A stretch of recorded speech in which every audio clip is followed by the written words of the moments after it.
Olá a todos.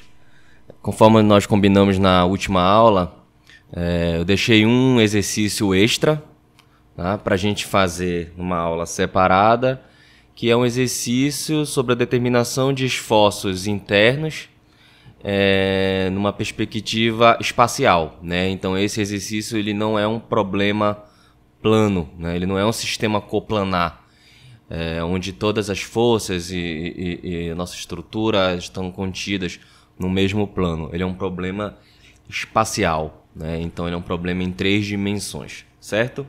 Então vamos lá. Bom, o nosso problema é esse aqui. Eu tenho uma barra, né, engastada em C, certo? Aqui. Então ela está engastada aqui em C. Ela segue aqui até D, faz uma curva e chega até aqui numa extremidade livre, que eu vou chamar de ponto A, certo? Vamos ver o que a gente tem de forças atuantes aqui. Primeiro, eu tenho uma força vertical aqui de 50 Newton atuando no ponto A. E eu tenho um momento, tá? Então, ó, um vetor com esse outro vetor em torno, né? Indicando que isso aqui não é uma força, isso aqui é um momento, né? Então, eu tenho esse momento aplicado no ponto A também, né? De 70 Newton metro. E aí o que eu quero aqui? Eu quero determinar quais são os esforços resultantes, né, internos na seção transversal no ponto B. Então tá aqui, ó, o meu ponto B, né? Eu já tenho aqui, ó, um plano de corte, né? Se vocês lembram bem, a gente encontra os esforços internos a partir de um método que a gente chama de método da seção, das seções, né?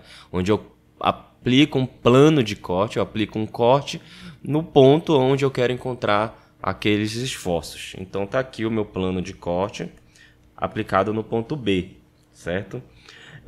Além desse carregamento, né, que a gente já falou aqui, essa força desse momento, a gente vai considerar nesse problema o peso próprio desse cano aqui, né? E esse peso próprio vale 2 kg por metro. Então, a cada 1 metro linear de comprimento desse cano aqui, eu tenho 2 kg de massa, né? Então, eu vou considerar a massa do cano no cálculo dos esforços em B, certo? Então, vamos lá. A primeira coisa que a gente vai fazer é cortar, né? Vamos cortar a estrutura no ponto B. E aí a gente já falou isso também. Eu posso cortar e utilizar qualquer um dos segmentos, né, de cada lado do corte. Então, voltando aqui rapidinho, eu vou cortar aqui. Eu poderia usar o quê? Eu poderia usar esse segmento aqui, né? Ou eu poderia usar esse segmento aqui. Então, de qualquer maneira, é válido, tá? Mas aí eu preciso ponderar um pouco antes de seguir para o cálculo o que seria mais simples, né? O que seria mais recomendável para seguir, né? Qual o melhor caminho a seguir. Então, assim, se a gente usar o trecho BC, o que eu tenho aqui no trecho BC? Eu tenho o engaste em C. Então, antes de calcular os esforços em B, eu vou ter que calcular todas as reações de apoio em C, tá? Então, qual seria o andamento? Eu calculo as reações de apoio em C, depois eu corto em B, tá? Lembram? Quando a gente tem reação de apoio envolvida no cálculo, né, do esforço interno, num ponto qualquer, uma estrutura ou num elemento estrutural, eu tenho que calcular essa reação de apoio considerando a estrutura íntegra, o total da estrutura, não só a parte que eu cortei, certo? Então, eu tenho que primeiro calcular as reações de apoio em C, depois cortar em B, e aí eu calcularia os esforços em B. Eu tenho essas etapas aí. Se eu usar o trecho B, D, A, né, esse trecho aqui, eu não tenho nenhum apoio nesse trecho. Então não vou precisar calcular nenhuma reação de apoio e eu posso calcular direto os esforços internos, né, resultantes em B. Então, o que seria mais simples, né? Seria mais simples calcular usando o trecho BDA, tá? Então a gente vai fazer exatamente isso aí, ó.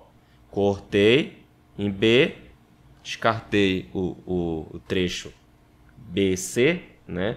E aí tô com o meu trecho BDA aqui. Tá, e agora?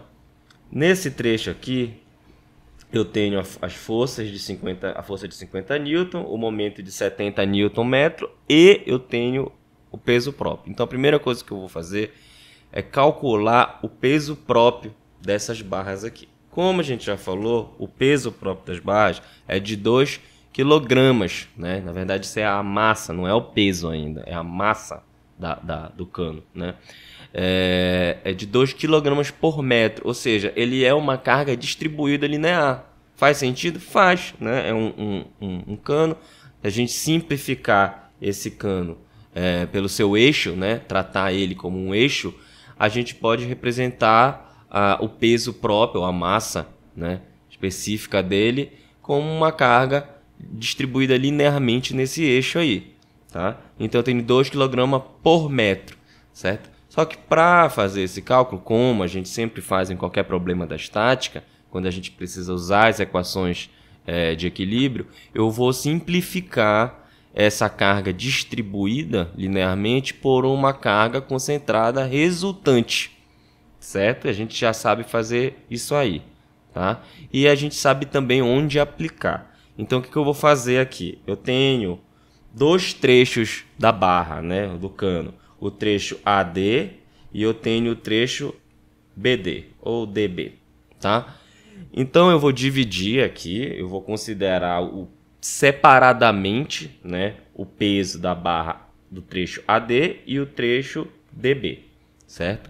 E a resultante dessa carga distribuída linear vai ser aplicada aonde? No meio de cada segmento, né? Isso a gente já sabe também, onde aplicar a resultante de uma carga distribuída, né? A gente sabe que a resultante vai passar pelo centroide da área lá da carga distribuída. Então vai ficar bem na metade aqui, ó, do trecho AD e bem na metade do trecho BD, certo? E como a gente vai calcular essa resultante? Bom, a gente já sabe também, né?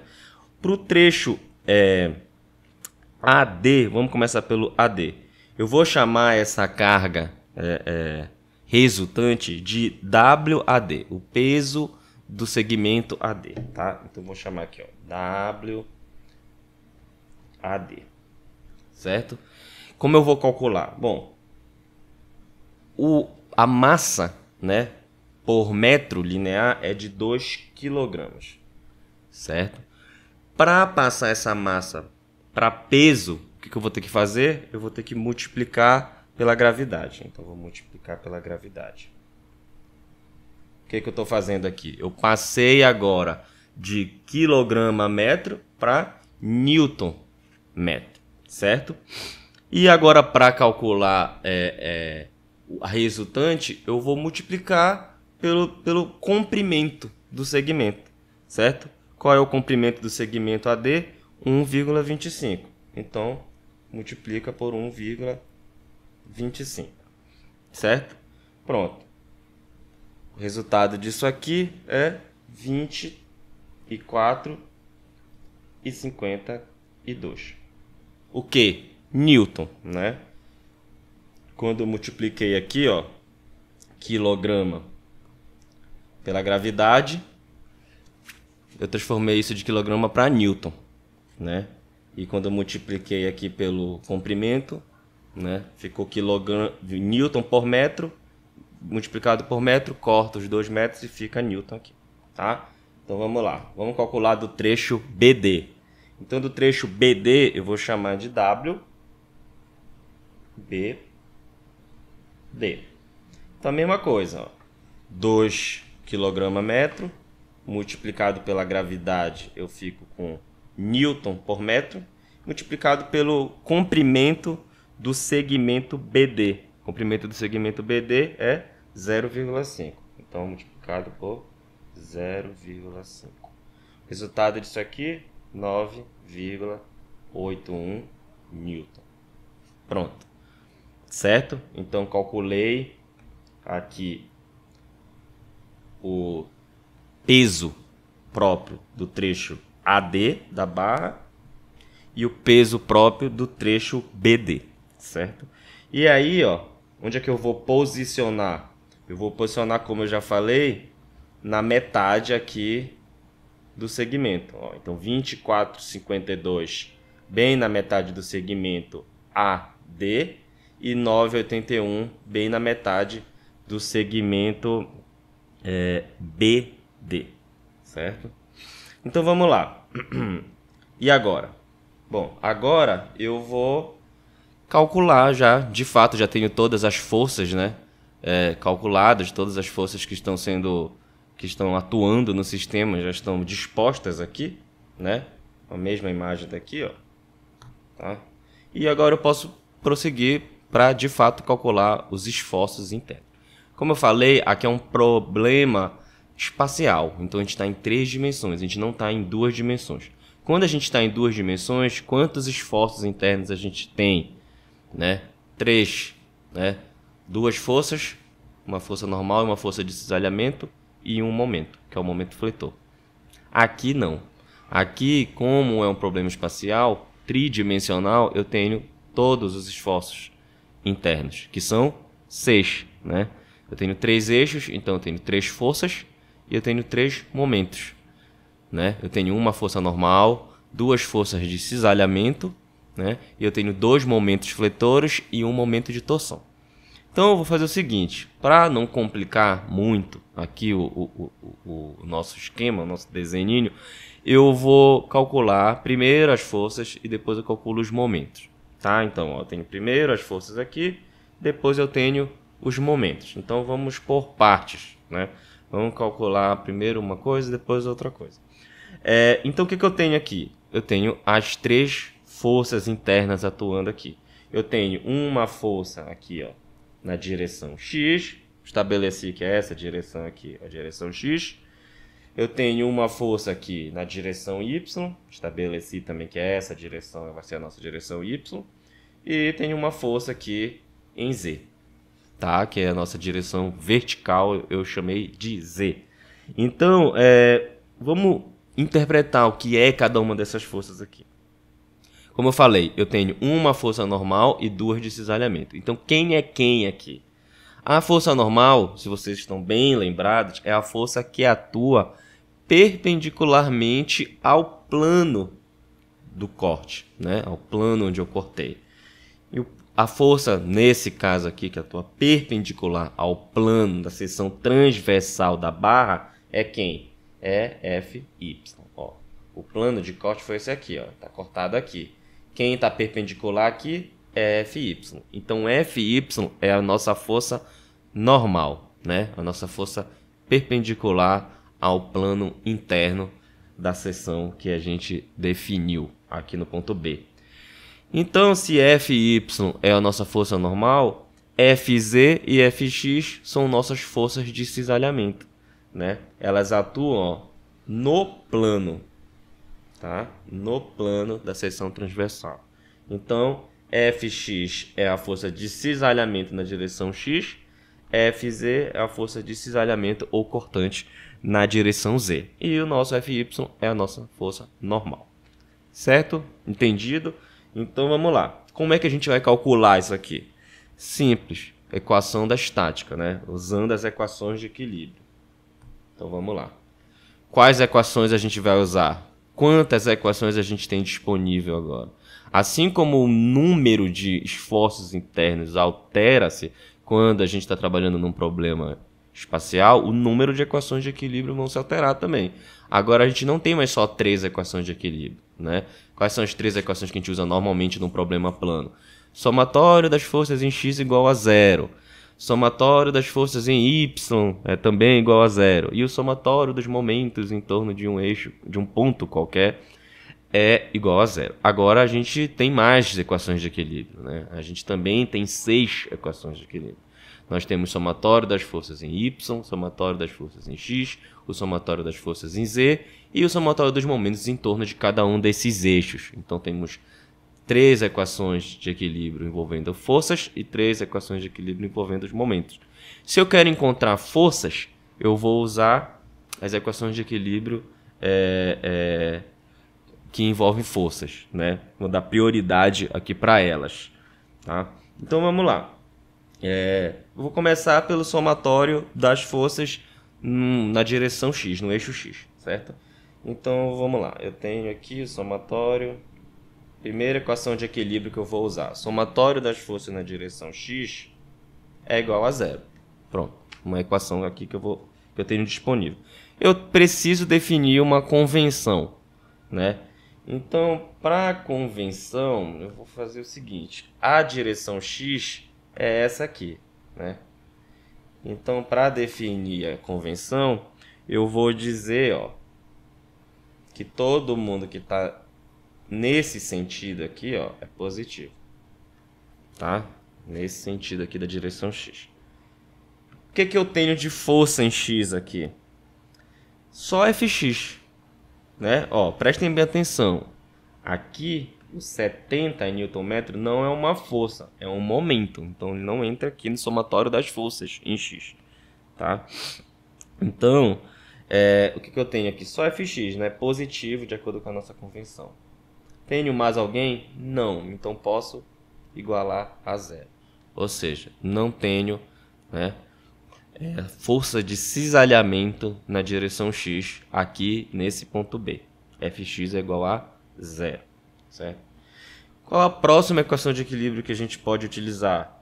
Somatório das forças em Y, né? Então, vamos lá. Somatório das forças em Y também tem que estar zero para que a gente esteja em equilíbrio aqui. E aí eu também tenho que definir uma convenção, né? E eu vou fazer semelhante aqui, ó. Eu vou dizer que todo mundo que está nesse sentido aqui é positivo. Todo mundo que está para lá, né? Nesse sentido, na direção Y, é positivo. Aqui, novamente, eu não tenho, né? A única força em Y que eu tenho aqui no meu diagrama de corpo livre é a própria Fy. Então, eu vou também dizer, ó, que Fy é igual a zero. Então, não tenho também força normal, né? Não tenho força normal na seção transversal no ponto B. Não tem, tá? E, finalmente, qual é a última equação de equilíbrio aqui que eu vou usar? A somatório das forças em Z também tem que ser zero. E aí, qual é a convenção que eu vou utilizar? Eu vou dizer que todo mundo que está para baixo é positivo. Isso é uma convenção. Ah, eu quero fazer para cima. Não tem problema. Todo mundo que está para cima é positivo. Não vai fazer diferença. Então, vamos lá. Aí eu tenho um monte de força, né, na direção Z. São todas as forças verticais que eu tenho aqui. Começando por quem? 50 Newton, né? Tá aqui, ó, 50 Newton. Tá para baixo? Então, vai ser positivo. Eu tenho o peso próprio do segmento AD aqui, ó, 24,52 para baixo. Então, vai ser positivo também. Mais 24,52. E eu tenho o peso próprio do segmento BD, 9,81 para baixo também. Então vai ser positivo também, mais 9,81. Finalmente eu tenho quem? O Fy. O Fz, né? Que é o nossa força cortante, nossa força de cisalhamento na direção Z. Ó, para cima, então eu vou considerar ela negativa. Então, menos Fz igual a zero. Tá? Então, pronto. Isolando Fz aqui, resolvendo a equação, eu chego no valor de 84,32 33 Newton. Resultado positivo significa o quê? Que eu acertei o sentido de FZ. Então, está correto. Realmente, de fato, FZ é uma força para cima, né? Na direção Z, de intensidade 84,33, aplicada no ponto B, no sentido de baixo para cima. Pronto, todas as 4 características necessárias para a gente definir uma força. Certo? Então, qual é a nossa conclusão aqui, até agora? No ponto B, eu não tenho força de cisalhamento na direção X, eu não tenho força normal e eu tenho cisalhamento na direção Z. Ele vale 84,33 Newton e ele está orientado para cima. Certo? Podemos prosseguir? Vamos lá. E agora? Agora eu vou trabalhar com os momentos, né? Já trabalhei primeiro com as forças lá, agora eu vou trabalhar com os momentos. Tá. Quais são as equações disponíveis que eu tenho ainda? Somatório dos momentos em x igual a 0, somatório dos momentos em y também igual a 0 e somatório dos momentos em z igual a 0. Então vamos lá, um por um. Vou começar aqui pela somatória dos momentos em x. Vamos ver aqui. Então, somatória dos momentos em x tem que ser igual a 0. Em x não, né? Fica melhor a gente dizer assim, somatório dos momentos em torno de x. Né? Fica mais adequado a gente falar dessa maneira. Então, a somatória dos momentos em torno de x também tem que ser 0 para que a gente garanta o equilíbrio do sistema. E aí eu vou estabelecer uma convenção também, né? Como sempre. Então o eixo X está aqui. Eu vou dizer que em relação a esse eixo X, todo mundo que está aqui no sentido horário, aqui assim, ó, é positivo. Tá? Em relação ao X, aí, todo mundo que gira no sentido horário é positivo. Tá? Então vamos lá, vamos ver o que a gente tem. Temos momentos aqui acontecendo em torno de x. Temos, né? Primeira coisa, gente, um indicativo rápido para a gente verificar se temos momentos em torno desse eixo, é verificarmos se a gente tem forças que são perpendiculares a esse eixo. Tá? Se nós temos forças perpendiculares a esse eixo, é possível que a gente tenha momentos. Por quê? Porque a gente pode ter forças perpendiculares, mas que não tem braço de alavanca, que seriam as forças que são perpendiculares ao eixo X e estão em cima do eixo X. Tá? Mas a primeira coisa a verificar é, temos forças perpendiculares ao eixo X? Sim, temos. Ok, eu tenho um indicativo de que eu vou ter momento em X. Essas forças estão em cima do eixo X? Não. Então, temos momento no eixo X. Algumas estão, outras não estão. Então, vamos ter momento no eixo X. Tá? A não ser que, por algum motivo, esses momentos se cancelem, né? Se anulem, e aí o resultado final é zero. Então, ou seja, não estou aqui ditando regras. Estou dando indicativos, né? Para vocês ficarem mais espertos aí, para verificar antes de calcular se o que se tem, se não tem, onde é que vai gerar momento, onde é que não vai. Tá? Então vamos lá. O que eu tenho aqui? Eu vou analisar força por força. E aí a gente verifica quais geram momentos e quais não geram momentos. Tá? Vamos começar aqui por 50 newton. Essa força aqui. Ó. Essa força de 50 newton está perpendicular ao eixo X. Tá? Então, ok. Ela já é um indicativo e ela não está em cima do eixo X. Ou seja, ela tem um braço, né? Ela tem uma distância, um braço de alavanca dessa força até o eixo onde eu estou calculando o momento. Qual é essa distância? 0,5 metros, né? Meio metro aqui, ó. A força de 50 newton está aqui, ó, nessa linha, nesse eixo aqui, e a distância perpendicular da força até o eixo X aqui é essa aqui, ó, 0,25 mais 0,25, então 0,25, tá? E aí, olha, ela vai gerar uma rotação, um giro em torno do eixo X no sentido horário ou no sentido anti-horário? No sentido horário, né? Então eu vou considerar ela positiva. Então eu tenho 50, que é a força, que multiplica o braço de alavanca, que é 0,5. Beleza? Vamos passar para a próxima. 24,52. Essa aqui, ó. O peso próprio do trecho AD. Ó, vai gerar momento lá em X? Vai. Né? Vai gerar um momento. Tem uma força aqui que é perpendicular e tem uma distância até o eixo X. A distância é a mesma da força 50 Newton. Né? Também é 0,5. E ela também provoca uma rotação no sentido horário. Né? Então ela também é positiva. Vou colocar aqui, ó, mais 24 e 52, que multiplica 0,5, tá? Então vamos lá. Que mais? Agora eu tenho 9,81, tá? Eu tenho 9,81 aqui. Então, 9,81 também é perpendicular ao eixo X e também tem uma distância. Essa distância de 9,81 até o eixo X, agora ela é de 0,25. Ela é essa distância aqui, certo? E ela também provoca uma rotação em torno de X no sentido horário. Então, eu também vou considerar ela positiva. Então, mais 9,81, que multiplica o braço, 25. Tá? Bom, o que mais agora? As forças, ó. Eu tenho que considerar essas forças aqui. Elas também estão no sistema. Só que o que acontece com elas?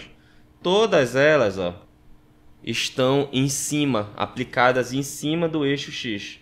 Então, nenhuma delas causa momento aqui no eixo X, tá? Então, posso voltar para cá. Que mais eu tenho aqui, gente? Eu tenho um bem importante que está faltando aqui, né? Que é quem? O momento de 70 Newton. Ó, ele está orientado em torno da direção X. Vejam bem, é em torno da direção X. Esse momento aqui, ele não tem que estar lá para ele ser considerado. Ele está aqui no ponto A, ele não está no ponto B, mas ele é um momento em torno de X. Então, ele gera na estrutura uma rotação que é em torno do eixo X, da direção X. Né? Então, ele é considerado em qualquer lugar onde ele esteja aqui. Se ele estiver em torno da direção X, ele entra, ele é considerado. Tá? E ele é, ó, no sentido anti-horário, né? Na rotação dele em torno do eixo X, no sentido anti-horário. Então, ele é negativo para mim, menos 70. Ele já é um momento, não tem que multiplicar por braço de alavanca nada. Ele já é um momento, já é Newton por metro. Ele já tá multiplicado aí. Então, eu tenho menos 70. E aí, finalmente, eu tenho o momento em X aqui, né? A reação, ó. Tá? Que eu estabeleci, né? Eu fiz o palpite, deu o palpite aqui de que ele vai estar nesse sentido aqui anti-horário. Então ele também vai entrar o quê? Negativo, menos mx. Agora eu não tenho mais ninguém, né? Já considerei todo mundo que eu poderia considerar aí. Eu posso fazer o que agora? Igualar tudo isso aqui a zero, tá? O resultado disso aqui, ó, é mx igual a menos 30,28 Newton metro. Opa, deu negativo, que significa que eu errei o sentido que eu adotei aqui. Na verdade, ele não é anti-horário, ele é horário. Então eu vou corrigir aqui, eu vou dizer, ó, na verdade, esse mx aqui, ó, ele vale 30,28 Newton metro, tá? Mas ele é, ó, vou colocar aqui o eixo X. Na verdade, ele não é anti-horário, ele é horário. Ele está nesse sentido aqui, ó. Tá?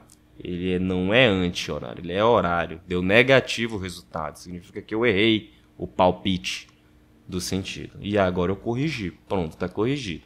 30,28 Nm no sentido horário aí em relação ao eixo X. Certo? Vamos lá, que ainda não acabou. O que eu tenho ainda? Eu tenho a somatória, vamos fazer mais aqui um pouquinho, a somatória dos momentos em torno do eixo Y igual a 0.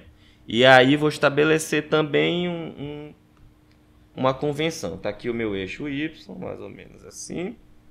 Tá?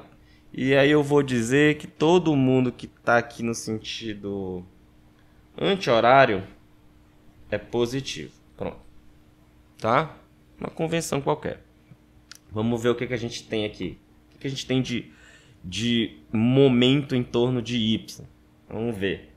50 Newton. Aqui o nosso 50 Newton. Perpendicular a Y? Sim. Tem distância para Y? Tem. Então, gera momento. Né? Esse momento aqui, ele em torno de Y, ele vai gerar uma rotação no sentido horário ou anti-horário. Né? No sentido anti-horário. Né? Então, eu vou considerar ele positivo. Então, vai ser mais 50, que é a força. Qual é o braço de alavanca? A distância dele até o eixo Y, que é aqui, ó. Tá? Então, a distância 1,25. Então, que multiplica 1,25. Tá? Que mais? Eu tenho agora o 24,52. Vamos lá. É perpendicular a Y? Sim. Tem distância até Y? Tem 0,625. Vai gerar momento então? Vai. Vai gerar um momento em torno de Y, no sentido horário ou anti-horário? Também no sentido anti-horário. Então ele também é considerado positivo. Então mais 24,52, que multiplica o braço dele, que é 0,625. A distância até o eixo Y. Tá? Vamos próxima. 9,81. Essa aqui. É perpendicular ao eixo Y?